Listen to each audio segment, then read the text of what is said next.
नमस्कार दोस्तों, मैं हूं आपका होस्ट जयवीर सहरावत और आपका अपने YouTube channel Hemant tour care में स्वागत करता हूं।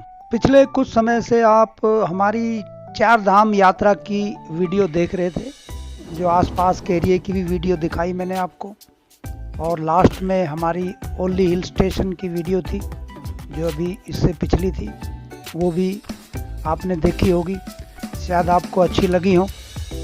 आज का एक और नया वीडियो लेके आया हूँ आपके लिए, जो वेयर हाउस के बारे में है। चलिए आज का वीडियो शुरू करते हैं। इस वीडियो में मैं आपको पूरी डिटेल से बताऊंगा कि छोटा वेयर हाउस बनाने के लिए आपको शुरू से लेके आखिर तक क्या काम करना पड़ेगा। ये वेयर हाउस देखने में कुछ ऐसा लगता है, लेकिन इससे पहले जो ज़मीन थी या प्लॉट था वो ऐसा था कि बहुत कुछ सुधार करना पड़ा इसमें। आपको भी अगर करना है तो इस तरह से आप काम कर सकते हो। पूरी डिटेल से मैं अब आपको बारी बारी बताऊंगा। सबसे पहले कॉन्ट्रैक्टर से कांटेक्ट करके, अगर आपका खाली प्लॉट है तो उसको आर्किटेक्ट के हिसाब से खुदाई करवा के तैयारी करनी है, और अगर पहले से ही उसमें कुछ बना हुआ है उसको हटाना है। हटाने के बाद फिर दोबारा खुदाई करवा के शुरू करना है। सबसे पहले शुभ मुहूर्त में उसका भूमि पूजन करवा के फिर उसके बाद खुदाई वगैरह शुरू करवानी है। ये जेसीबी से करवाओगे तो आपको खर्चा कम पड़ेगा। वीडियो चलता रहेगा और काम भी देखते रहो आप। तब तक मैं इस काम के बारे में जो जरूरी चीज़ें हैं वो भी बता दूं। 1 गज में 3 फीट होता है और 1 वर्ग गज में 9 फुट हुए। अतः जितने गज का प्लॉट हो उसे 9 से गुणा करने पर स्क्वायर फीट निकल आते हैं।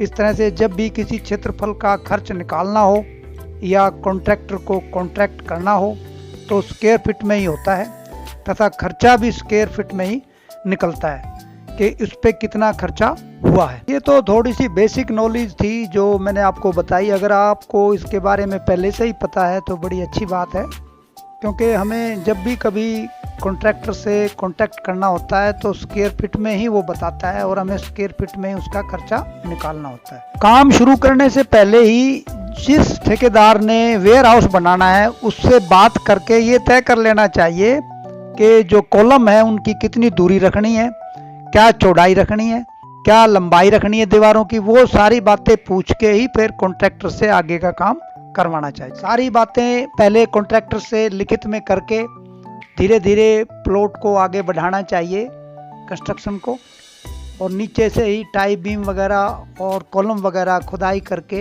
इस हिसाब से काम करवाना है कि फ्यूचर में कभी जब आपको वेयर हाउस हटाना हो और उसके ऊपर कोई बिल्डिंग बनानी है तो लेंटर जो है उसी दीवार पे या उसी बुनियाद पे आ सकता है। इससे आपका समय भी बचेगा और पैसे की बर्बादी भी नहीं होगी।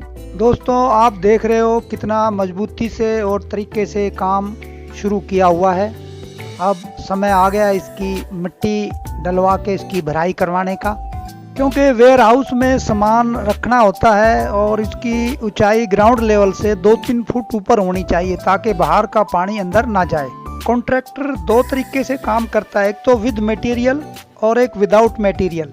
इसी हिसाब से जो वेयर हाउस बनाएगा वो भी इसी तरीके पे बात करेगा आपसे कि आपने मटेरियल के साथ बनाना है या बगैर मटेरियल। तो आपको बताएगा लेबर रेट 15 रुपये स्क्वायर फीट है और विद मटेरियल 150 रुपये स्क्वायर फीट बनाऊंगा।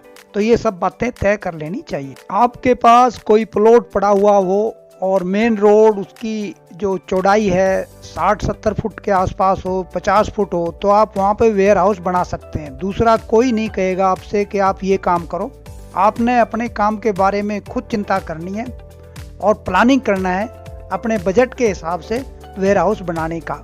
आपके पास 200 गज से लेके 1000 गज तक के बीच में प्लॉट होना चाहिए जिस पे आप वेयर हाउस बनाओ। वेयर हाउस के लिए बहुत ज़रूरी है पानी की व्यवस्था करना, इसलिए एक अंडरग्राउंड टैंक बनाना है जैसे हमने बनाया है। इसमें ये प्रॉपर तरीके से लेंटर डाल के साइड में सरिये लगा के तब बनता है। टैंक इसलिए ज़रूरी है क्योंकि वेयर हाउस में कई बार इन केस इमरजेंसी में कोई फायर वगैरह की दुर्घटना होती है तो पानी बहुत ज़रूरी होता है। वेयर हाउस के अंदर 2 ऑफिस चाहिए होते हैं, 2 कमरे होने चाहिए लेबर वगैरह के लिए, लैट्रिन बाथरूम, ये सारी व्यवस्था होनी चाहिए, तभी आपका रेंट पे जल्दी उठ सकता है। जब ये काम आप शुरू करते हो तो आपके पास एक प्लॉट पड़ा हुआ होना चाहिए और उसके ऊपर जो आप काम करोगे वो 500 रुपये से लेके 700 रुपये स्क्वायर फीट का खर्चा मान के चलो। ये भी क्वालिटी के ऊपर ही डिपेंड है। इसमें प्लॉट या ज़मीन की वैल्यू शामिल नहीं है। आपके पास अपना प्लॉट किसी भी साइट पर खाली हो तो उसमें बनाना उपयोगी होता है, क्योंकि वो प्लॉट भी आपका यूज में आ जाएगा और 2 पैसे भी बचेंगे आपको। आपके पास किसी भी साइज का प्लॉट पड़ा हो या ज़मीन हो तो वेयर हाउस बहुत जल्दी बन सकता है, इसमें कोई भी प्रॉब्लम नहीं आती। लेकिन वो जगह अप्रूव होनी चाहिए, यानी कि किसी को ऑब्जेक्शन ना हो, कमर्शियल एरिया हो, ज़मीन की शेल्यू हो और कोई रेजिडेंस वगैरह आसपास ना हो, एग्रीकल्चर लैंड ना हो। आपको इसके बारे में पूरी नॉलेज होनी चाहिए ताकि बाद में कोई भी प्रॉब्लम ना खड़ी हो। अभी हमारा धीरे धीरे ये काम शुरू हो चुका है, भराई भी पूरी हो गई, दीवारें भी पूरी होगी। जैसे वेयर हाउस वाले ने बताया था उसी हिसाब से स्ट्रक्चर बनाया है हमने दीवारों का। अब सारा लोहा ला के, पाइप ला के पहले पेंट करवा रहे हैं ताकि बाद में पेंट करने में दिक्कत ना हो, क्योंकि हाइट ज़्यादा हो जाती है, फिर बाद में पेंट करना बड़ा मुश्किल होता है। तो ये सारा काम पहले ही रेगमार वगैरह लगा के सफाई करवा के पेंट करवाना होता है। दोस्तों, सड़क द्वारा मैं टूर करता रहता हूँ क्योंकि मेरा वो शौक़ है। जब कभी मैं खाली होता हूँ तो थोड़ा बहुत ये काम कर लेता हूँ और किसी ने भी ये नहीं बोलना कि आप ये काम करो वो करो। हमने खुद डिसीजन लेना होता है और खुद डिसीजन लेके अपने रोज़गार के बारे में सोचना है। अब वेयर हाउस पे फिर आ जाते हैं।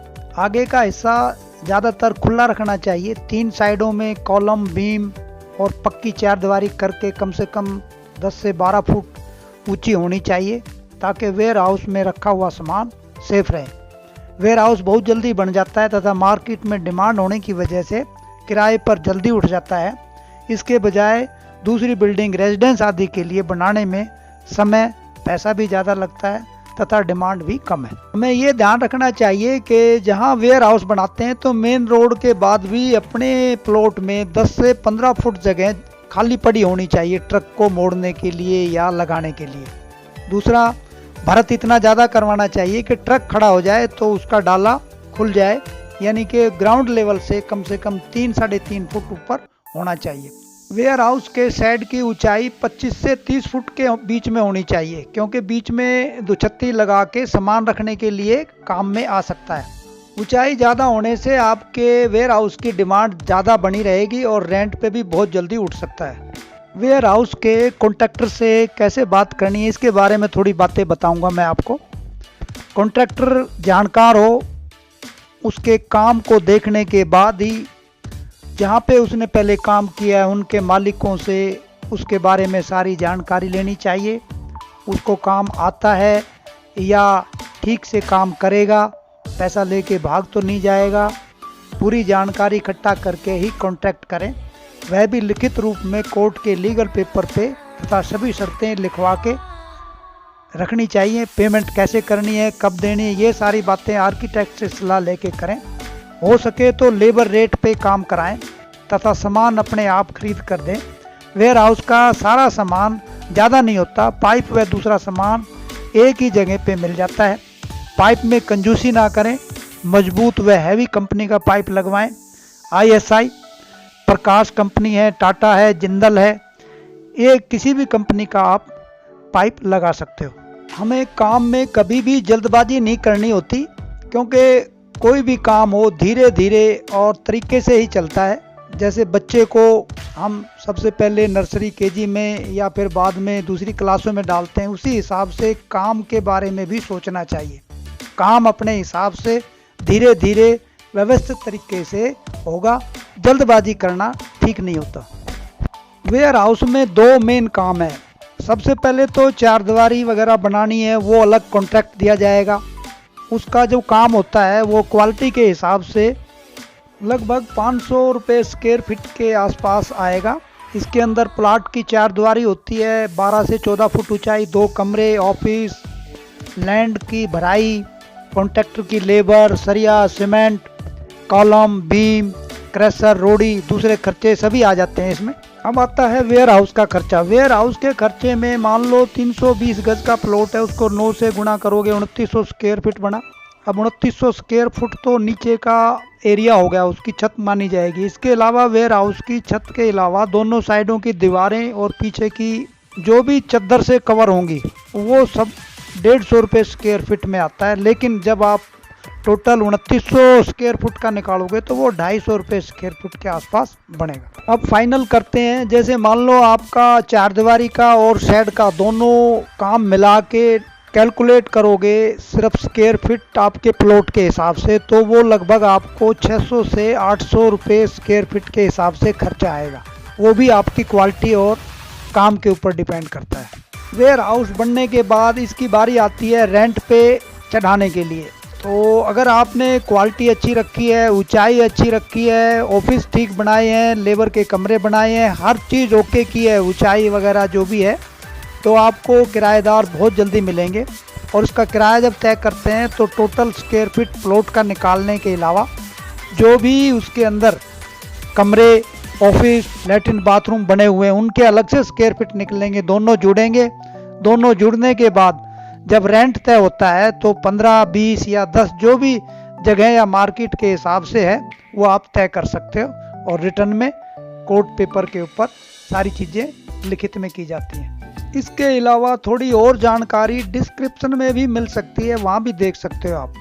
दोस्तों, जो आपने वेयर हाउस बनाया है उसमें या जो लागत आई है उसका किराया आपको मिल सकता है। अगर आप ज़मीन की वैल्यू के हिसाब से किराया तय करोगे तो वो बहुत मुश्किल है।